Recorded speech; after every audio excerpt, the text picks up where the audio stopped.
నేస్తాలైన శ్రీరుద్ర వారి మట్టి గణేశ విగ్రహాలు ఇప్పుడు అన్ని రత్నదీప్ స్టోర్స్ లో లభ్యం. త్వరపడండి. నమస్తే, నేను Keshav. Welcome to Suman TV. ఆంధ్రప్రదేశ్లో వరద, వాన ముంచెత్తి సహాయక చర్యల్లో అందరూ బిజీగా ఉన్న సందర్భంలోనే ఓ అరెస్ట్ కూడా జరిగింది. దీంతో ఒక కలకలం రేగింది. మళ్ళీ రాజకీయ దుమారానికి దారితీసేటువంటి అంశంగా ఇది కనిపిస్తోందా? మాజీ ఎంపీ నందిగం సురేష్ని అరెస్ట్ చేయడం, అలానే హైదరాబాద్ నుంచి విజయవాడకి తరలించడం, మంగళగిరి పోలీస్ హెడ్ క్వార్టర్స్ దగ్గర ఆయన విచారించేందుకు కావాల్సినటువంటి ఏర్పాట్లు చేయడం మరోసారి రాజకీయ దుమారాన్ని రేపుతున్నాయి. ఈ అంశం పైన విశ్లేషణ చూద్దాం. మనతో పాటు జనసేన పార్టీ అధికార ప్రతినిధి రజనీ గారు ఉన్నారు. రజనీ గారు నమస్కారం. నమస్తే అండి. రజనీ గారు, ఏంటి అరెస్టు? ఎవరు ఊహించలేదు సడన్గా. అంటే ముందస్తు బెయిల్కి వేసిన తర్వాత హైకోర్టు రిజెక్ట్ చేసిన తర్వాత కొంత అటెన్షన్ వచ్చింది. బట్ అకస్మాత్తుగా అరెస్ట్ చేస్తారు అని ఎవరు ఊహించలా. సడన్గా అరెస్ట్ అయినట్టుగా మనం భావించవచ్చా, లేదా ఇది ఆల్రెడీ చాలా రోజుల నుంచి పెండింగ్లో ఉండి చివరికి రాత్రి అదుపులోకి తీసుకున్నారా అనుకోవాలా? సార్, ఇది ఊహించిన పరిణామమేనండి. ఎందుకంటే చట్టం తన పని తను చేసుకుంటూ వెళ్ళిపోతుందనే ఒక సిద్ధాంతం ఇక్కడ నిరూపితమైంది. ఇక్కడ వరద హడావుల్లో మనం ఉంటే ఇదేంట్రా బాబు ఇప్పుడు అరెస్టులు అంటే ఇప్పుడు ఈ డైలాగ్ వాడచ్చండి.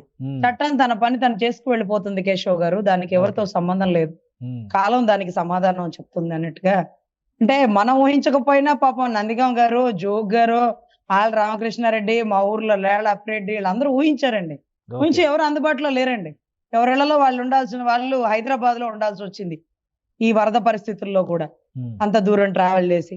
సో ఎనీవే, ఇది నిన్నటి రోజు హైకోర్టులో వచ్చిన జడ్జిమెంట్ ప్రకారం 2 వారాల గడువు ఇవ్వండి, సుప్రీంకోర్టు జడ్జిమెంట్ ప్రకారం మేము కోర్టు చేస్తాము, ఈ జడ్జిమెంట్ ఇప్పుడే ప్రొనౌన్స్ చేయకండి అంటూ తదితర వైసీపీ న్యాయవాదులు, అంటే వైసీపీ పార్టీ తరపున న్యాయవాదులు కోర్టును అడగడం జరిగింది.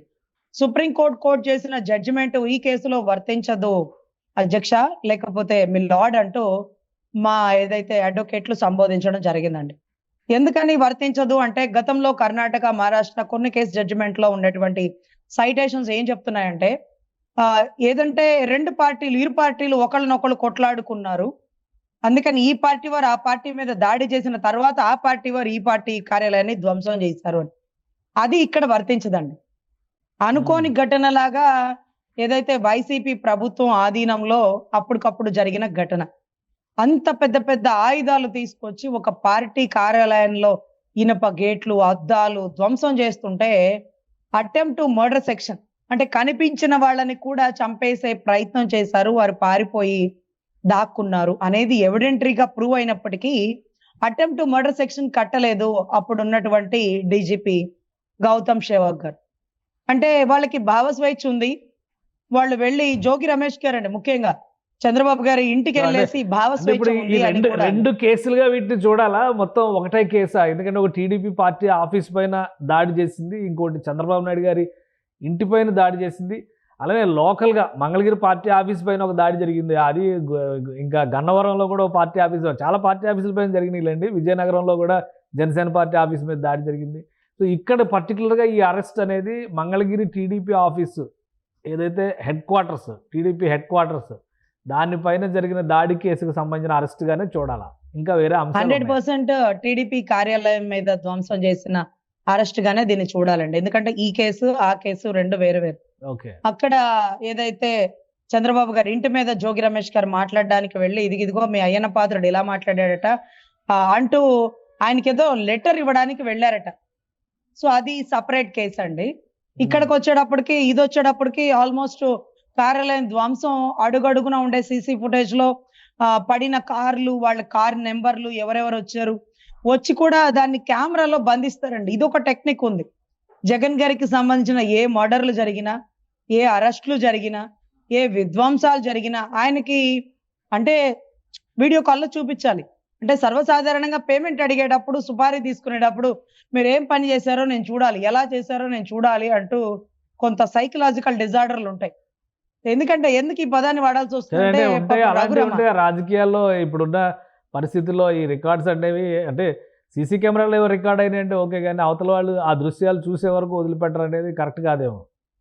100% కరెక్ట్ అండి. రఘురామకృష్ణరాజు గారి కేసులో కూడా ఆయన్ని కొట్టడం, కుళ్ళబడవడం ఒక ఎత్తు అయితే, అంటే భర్త తిట్టినందుకు కాదు, ఆడబిడ్డ నవ్వినందుకు అన్నట్టుగా నన్ను కొట్టింది కాదు, నన్ను కొట్టిన వీడియోలు అవతల వారికి చూపిస్తున్నారు, గూగుల్ టేక్అవుట్ లొకేషన్స్ తీసుకొని ఎవరెవరు ఆ కాల్స్ చూపిస్తున్నారు అనేది నాకు కావాలి అంటూ కేసు వేయడం కూడా జరిగింది. ఇది మీ దృష్టిలో కూడా ఉంది.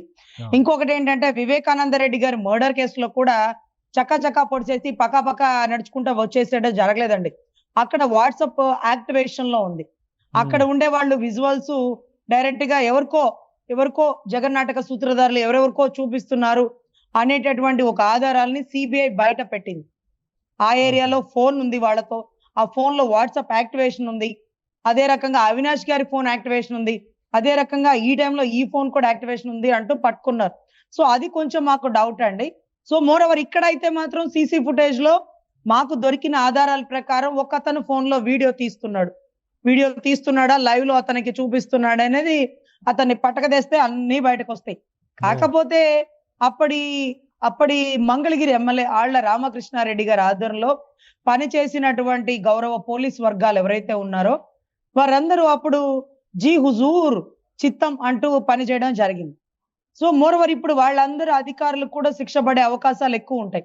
వాళ్ళని సస్పెండ్ చేస్తారు. హైకోర్టు ముందస్తు బెయిల్ నిరాకరించింది టీడీపీ ఆఫీస్ పైన దాడి విషయంలోనా, లేదంటే చంద్రబాబు నాయుడు గారి ఇంటి పైన దాడి? దేవినేని అవినాష్ కూడా ముందస్తు బెయిల్ అప్లై చేశాడు. చాలా మంది ఉన్నారు, లేళ్ల అప్పిరెడ్డి వీళ్ళందరూ. కాబట్టి ఈ అరెస్టుతో ఆగుతుందా లేదా ఇంకా లిస్ట్లో ఉన్నారా మిగతా వాళ్ళందరూ? అంటే నేను మీకు ఇందాక చెప్పాను కేశవ్ గారు, చట్టం తన పని తను చేసుకు వెళ్ళిపోతుంది. ఆల్రెడీ చట్టంలో చాలా పెండింగ్ కేసులు ఉన్నాయి కేశవ్ గారు. ప్రభుత్వాలు బెయిల్ రిజెక్ట్ అయింది కాబట్టి ఇమీడియట్ ఇప్పుడు వీళ్ళు సుప్రీంకోర్టుకి వెళ్ళేటువంటి అవకాశం కూడా ఇవ్వకుండా చట్టం తన పని తాను చేసుకెళ్ళిపోతుందా? మరి సుప్రీంకోర్టుకి ఎప్పుడు వెళ్తారు? ఏదన్నా జడ్జిమెంట్ అవకాశం ఉంటే అయ్యో మేము కావాలని కొట్టలేదండి, వాళ్ళు మమ్మల్ని కొడితేనే కొట్టాల్సి వచ్చిందండి అన్నప్పుడు ఏమన్నా సుప్రీంకోర్టుకి వెళ్తారు. వీళ్ళు తల పొగరెక్కి అధికార మదంతో అవతల పార్టీ కార్యాలయాన్ని ధ్వంసం చేస్తుంటే డీజీపీ ఆఫీస్ కి కూతవేటుగా ఉండే పార్టీ కార్యాలయానికి ఏ పోలీసు వారు వచ్చి ఆ పార్టీ విధ్వంసం జరిగింది దానికి జరిగిన నష్టానికి కానీ అక్కడున్న వారిని కానీ కస్టడీలోకి ఈ రోజుకి ఈ క్షణానికి కూడా తీసుకోలేదంటే అప్పుడు డీజీపీ గారి స్వామి భక్తి మేము చూసాం. అప్పుడు additional advocate general Ponagolu Sudhakar Reddy గారు ఎవరైతే ఉన్నారో దాసుడు అంటారు ఆయన అన్ని విషయాల్లో, ఆయన స్వామి భక్తి చూసాం. వీరందరికీ మేము ఒకటే చెప్తున్నామండి, 30 సంవత్సరాలు మేమే అధికారంలో ఉంటామని అధికార మదంతో వాడు చేసినటువంటి విధ్వంసం ఏదైతే నిన్నటి రోజు వరద బాధితులు కూడానండి గతంలో అధికారంలో ఉన్నప్పుడు అదేంటి ఏరియల్ సర్వే చేశారు హెలికాప్టర్ లో కూర్చొని. ఇప్పుడు చూడండి మోకాళ్ళ లోతుకి దిగి రావాల్సి వచ్చింది.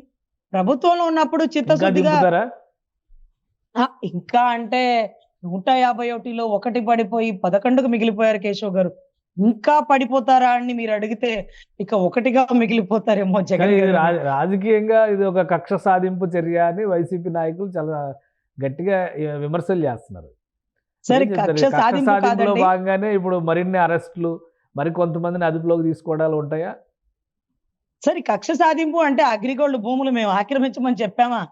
కక్ష సాధింపు అంటే చంద్రబాబు నాయుడు గారి ఇంటి మీదకి జోగ్ గారి డప్పు కొట్టుకొని 15 సుమోలు వేసుకొని వెళ్ళి మందిగా మనుషులను వేసుకొని వెళ్ళి ఆయుధాలు పెట్టుకుని వెళ్ళి మేము వెళ్ళమని చెప్పామా? కక్ష సాధింపు అంటే తెలుగుదేశం పార్టీ కార్యాలయాన్ని బడా ఆయుధాలతో తీసుకొచ్చి డమా పగలు కొట్టమని మేము చెప్పామా? ఇదేం కక్ష సాధింపు కేశవ్ గారు? అందుకనే రెడ్ బుక్ లో ఆధారాలే కాదండి, లా ప్రకారమే వెళ్ళండి, విరుద్ధంగా వెళ్ళకండి, స్టెప్ బై స్టెప్ వెళ్ళండి, కంగారు పడకండి అంటే ఈ కేసు కదిపారు కదా, ఇంకేదైనా కేసు కదుపుతారేమోనని.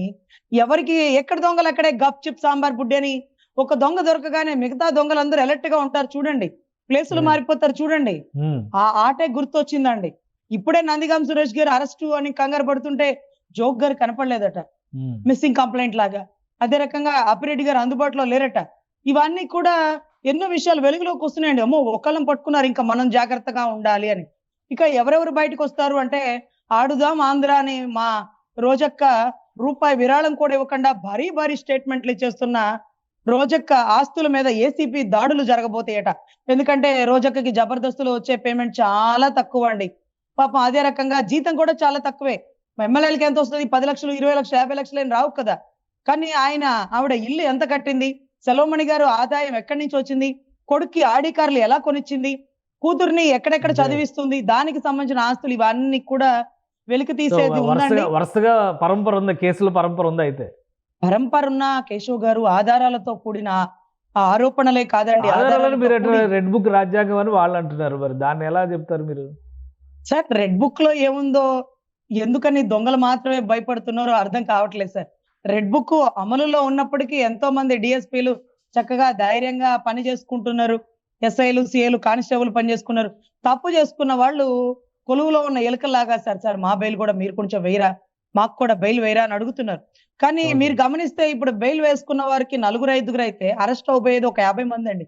ఎందుకంటే ఆ సుమోలన్నీ ఇక్కడివి కాదండి. ఆ బాలకృష్ణ సినిమాలో గనక ట్రిపుల్ గా సుమోలు వచ్చేస్తాయి చూడండి. ఉమ్. ఆ మాదిరిగా బుల్డోజర్లు ఆయన అరవగానే కేకలకి పైకి ఎగిరిపోయేలాగా, దబిడి దిబిడి అనే డైలాగ్ లాగా ఇవి చిత్తూరు నుంచి వచ్చిన వెహికల్స్ లాగా కొంతమంది గుర్తించారండి. ఆ నెంబర్లు ఓకే. కూడా ఎక్కడివి కాదట. కొంత పెయిడ్ ఆర్టిస్టులు, ఎందుకంటే ఏదైనా విధ్వంసం జరిగినప్పుడు వెంటనే సుమోలు వెనక్కి తిరిగి వెళ్ళిపోవాలి. అవసరమైతే వాళ్ళేమన్నా ఒక 50 మంది మీదకొస్తే దాడి చేయగల సన్నాహం కూడా చేసుకురావాలి. కానీ టీడీపీకి ఉండే డిసిప్లిన్ అలవాటుకి కొడితే కొట్టించుకోవడం, ఒక చంప చూపిస్తే ఇంకో చంప చూపించే రకంగా ఆ రోజు నిజాయితీగా, లేకపోతే చాలా ఓర్పుగా ఉన్నారండి వాళ్ళు.